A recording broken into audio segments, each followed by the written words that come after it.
আসসালামু আলাইকুম রহমতুল্লাহি ওবারাকাতুহু। এনটিআরসি এ নিবন্ধনকৃত চাকরি প্রত্যাশীরা যেভাবে প্রতিষ্ঠানের তথ্য খুঁজবেন, চলুন আপনাদেরকে দেখিয়ে দিচ্ছি কিভাবে আপনারা প্রতিষ্ঠানের তথ্য খুঁজবেন। বেসরকারি শিক্ষক নিবন্ধন ও প্রত্যয়ন কর্তৃপক্ষ এনটিআরসি এ কর্তৃক 4 জুন 2025 তারিখে চূড়ান্ত আরও একটি ফলাফল প্রকাশ করা হলো। অষ্টাদশ শিক্ষক নিবন্ধন পরীক্ষা 2023-এর ভাইবা পরীক্ষা অংশগ্রহণকারী প্রার্থীদের মধ্যে চূড়ান্তভাবে 60,201 জন পরীক্ষার্থী উত্তীর্ণ হয়েছেন।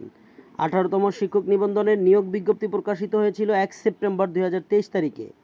15 মার্চ 2024 তারিখে অনুষ্ঠিত প্রিলিমিনারি এমসিকিউ পরীক্ষা অংশগ্রহণ করেন সর্বমোট 13,40,833 পরীক্ষার্থী।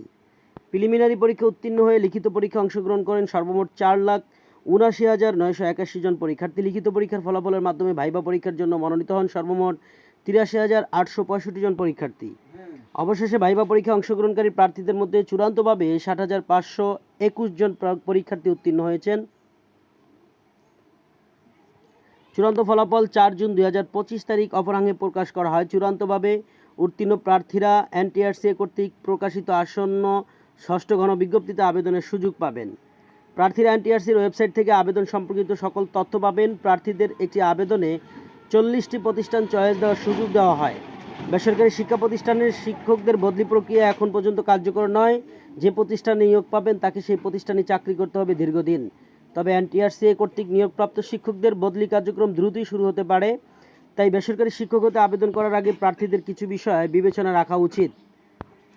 প্রথমত, প্রতিষ্ঠানের অবস্থা, কর্মপরিবেশ, শিক্ষার্থীর সংখ্যা, আর্থিক সচ্ছলতা, যোগাযোগ ব্যবস্থা, প্রতিষ্ঠান প্রদানের আন্তরিকতা ও স্বচ্ছতা, নিয়োগপ্রাপ্ত বিষয়ের শূন্যপদ, শিক্ষকদের সংখ্যা, শিক্ষক কর্মচারীদের সুযোগ সুবিধা সম্পর্কে ভালোভাবে জেনে নিতে পারলে প্রার্থীর জন্য ভালো। বিশেষ করে শিক্ষার্থীর সংখ্যার বিষয়ে খোঁজ নিতে হবে।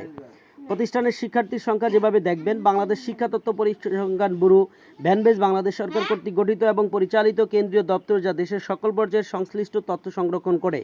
প্রথমে www.banbase.gov.bd ওয়েবসাইটে ইনস্টিটিউট সার্চ অপশনে গিয়ে ডিভিশন, ডিস্ট্রিক্ট, উপজেলা, ইনস্টিটিউট, টাইপ, ম্যানেজমেন্ট টাইপ ও EIN নাম্বার দিয়ে ফিল্ড ইনস্টিটিউট অপশন করে সার্চ করে ভিউতে ক্লিক করে প্রতিষ্ঠানের মৌলিক তথ্য, ঠিকানা, যোগাযোগের নম্বর, শিক্ষার্থীদের সংখ্যা সহ সকল সাধারণ তথ্য পাওয়া যাবে। প্রতিষ্ঠানে বর্তমানে কর্মরত শিক্ষক কর্মচারীদের তথ্য পেতে www.emis.gov.bd ওয়েবসাইটের পোর্টাল অপশনে গিয়ে শিক্ষা প্রতিষ্ঠান, শিক্ষা অঞ্চল, জেলা, উপজেলা, প্রতিষ্ঠানের ধরন, ব্যবস্থাপনা, নির্বাচন ও শিক্ষা প্রতিষ্ঠানের নাম নির্বাচন করে উক্ত বিদ্যালয়ের কর্মরত শিক্ষক কর্মচারীদের সঠিক সংখ্যা, যোগাযোগের জন্য ইমেল, ঠিকানা, শিক্ষকের বিষয় সহ অন্যান্য তথ্য পাওয়া যাবে।